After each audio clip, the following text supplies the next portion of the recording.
As a reminder, candidates will have 1 minute to answer each question.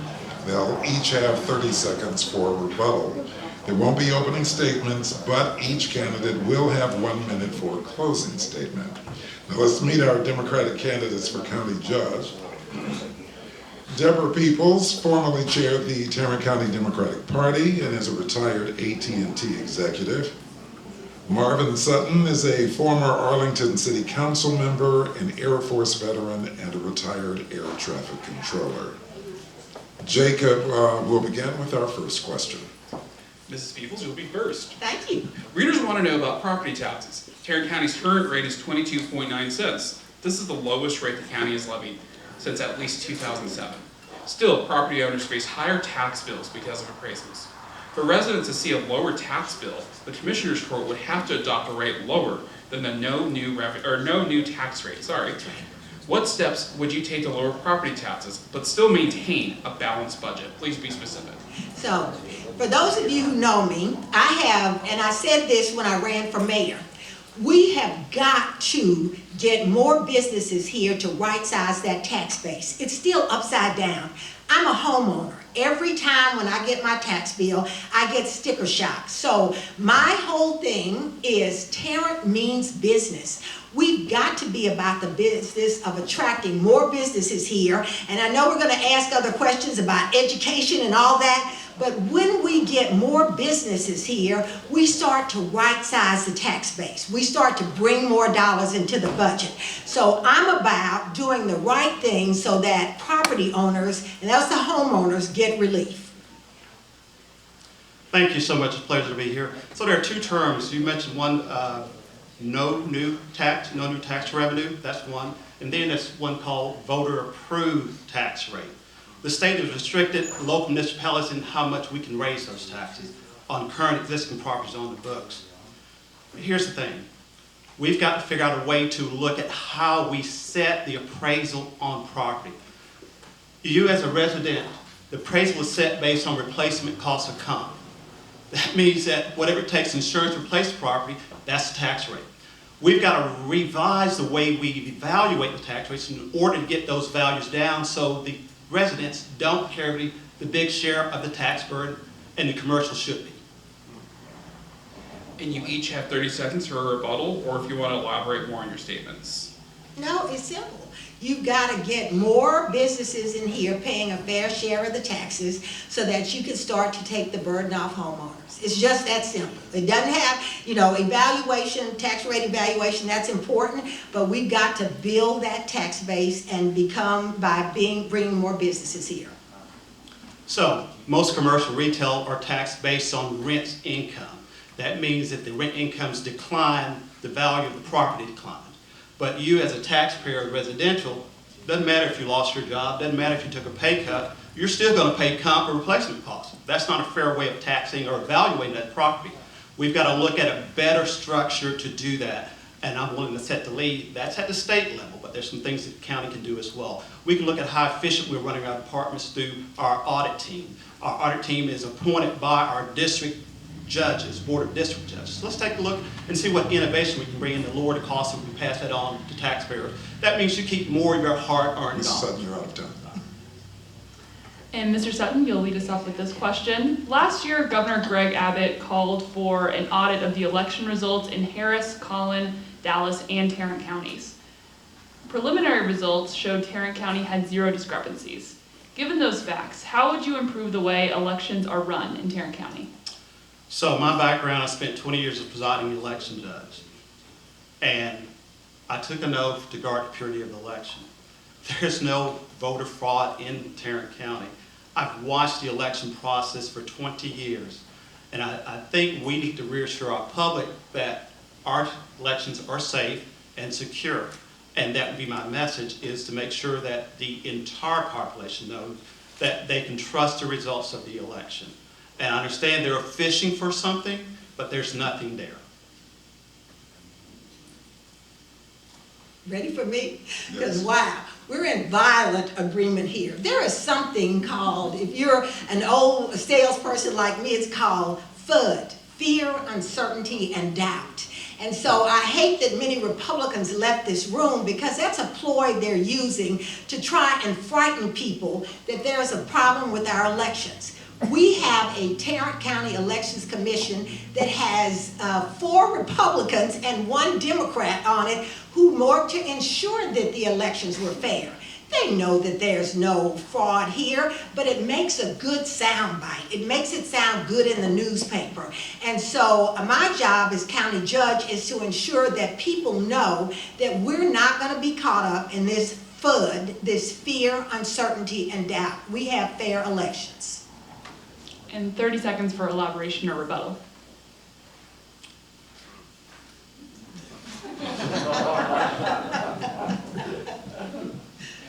We'll start with you, Ms. Peoples. Education has emerged as an increasingly prominent concern. Mayor Price and Mr. O'Hare have both campaigned on this, but traditionally, county judges don't have much say over how schools are run. How do you see the role of county judge impacting education in Tarrant County? Oh, absolutely. Education is the great equalizer. And when you have people running around talking about critical race theory and there's no place for this and for teaching and banning books and burning books, that is frightening, because what you do when you expand students' mind is you teach them to think critically, to look at the world around them. And I believe that we have candidates now who are out there trying to separate the population, telling us that public schools are bad, that private schools are good. No, education is absolutely the foundation for what makes America great. And the county judge, by their posture and their stance, signals what their commitment to it. And so it's not going to be a simple new reading program. It's going to be standing up and fighting to ensure that all students receive the proper education. So I think it's a diversion. The real education is English, math, science, and arithmetic. I believe that there's a concept called prisoner pipeline. Prisoner pipeline is a snapshot of the 3rd grade population that tells us how many prisoners we need and prison guards we need. We've got to mitigate that by getting in those schools and educating our population. Because as long as we have a diversion, smoke stream, we don't face the real issue of what's happening to our community and our society. I have been serving on Arlington City Council for the past 2 years, and I'll tell you, it takes a village to get the community online. And if we fail to do that, if we fail to work together with our educational partners, our society will suffer. And 30 seconds for elaboration or rebuttal. No, I think we're both in the same place. Let me tell you something. Most of our students of color go to public schools. It is critical that we properly fund public schools. And I have been on record as saying, please don't come and talk to me about anything until we properly fund public schools. That's where the majority of our students are coming out of, for our workforce, for businesses. We've got to be sure that we're preparing our students to live in today's society. And I just think anything else, it is the county judge's responsibility to get out and be an advocate for education. So I would say from a personal story, I was raised by a single mom, grew up a product of welfare and housing project. I was a low C student in public schools. 2000, I graduated from Tarrant County College 4.0. 2005, I graduated from UTA magna cum laude. Just having the basic necessities will make a difference and a huge impact in our education community. And Mr. Sutton, this is a reader question. The debate over who should have more say at the local level has heated up in recent years as the legislature has restricted what local governments can do. The COVID-19 pandemic is just one example. Early on, we saw county judges take the lead on pandemic response until Governor Greg Abbott made coronavirus measures consistent across the state. Where do you fall on local versus state control debate, and how do you plan to work with the folks in Austin? So local control, I'm an advocate for it, and I share a quick story with you. House Bill 40, if you're not familiar with House Bill 40, basically took local control from local municipal government to say that we could not regulate gas drilling and fracking. In Arlington, we challenged that House Bill 40, and I authored an amendment to our gas drilling ordinance that pushed the distance back from daycares. It was too close. and I was uncomfortable with it. And so we have to be advocates for our community. We have to stand up, because the number one role of the government is public safety. That's the number one role, and I'll be an advocate for our public safety. So this is finally one thing we disagree on, because Marvin and I were in a debate and he suggested that he wanted the state to take over our jail system. That is not local control.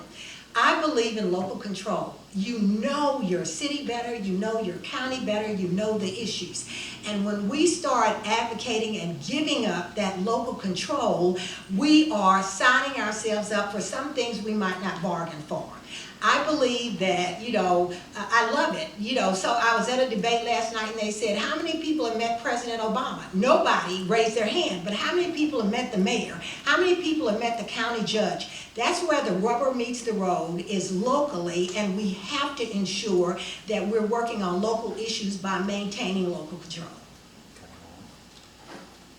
So let's talk about local control, and let's talk about jail system, where you have inmates dying before they even go to trial. If we're failing the standards that are set by commission, we need the state to come in and correct it and take over. The state has better resources and better reach than local does. Just like our school district, when a school district failed to provide quality education, the state come in and take over the school district, and once that school district is back online, the state releases it back to the independent district. Do I get another shot at this, or is it the next Right, one? go ahead. I think if we're failing, then we need new leadership. If we're not doing the things we do to fix our problems in our jails, then we need a new county judge who's going to get with the sheriff and sit down and focus on those issues. Good leaders don't punt. We don't kick the can down the road or kick it to somebody else to fix it. We stand up and fix it ourselves. And I believe that local leaders are best poised to fix those issues and not punt. Okay. Do you have another question, or we can just move on to closing statements? Okay, let's move on to closing statements submitted each. Let's see, I think we started the first question with Deborah Peoples, so let's start the first closing statement with Marvin Sutton. Thank you for the report. It's a pleasure to be here to share my views, my vision for the county. I've been in the area for over 30 years. I've served on Arlington City Council for 2. I can tell you it was no easy task getting on Arlington City Council. It took me 12 years. I lost 5 races back to back, and I earned the right to be on the council. We've done some spectacular things. We created what's called a unity council. That unity council shed light on disparities in our community. We implemented 95% of those recommendations from the Unity Council. It's nationally recognized. At the county level, we'll look at doing something similar. We've got to heal our community. We've got to fix the disparities in our community. We've got to bring all our communities back online. My goal is to build trust in our community, to reconnect our community, and to make sure that we empower the community, we enhance our services, and we improve your quality of life. That's my hope and dreams for the county. So we are at a pivotal time in this country's history. We are at a pivotal time in this county's history. We have people who sat up here today and seek to divide us. They talked about things like defund the police. They talked about things like critical race theory. They talked about things about underperforming. If we want to move this county and this country forward, we've got to come together with shared goals and not let people divide us. I am about building a county where everyone feels valued, where everyone gets a chance to thrive, where children get a chance to excel. This is about building not only a county, but an America that we can raise not only our children, but our grandchildren in. Thank you. And that concludes our closing statement and our debate for the Democratic candidates for Tarrant County Judge. Thanks to both of you for joining us.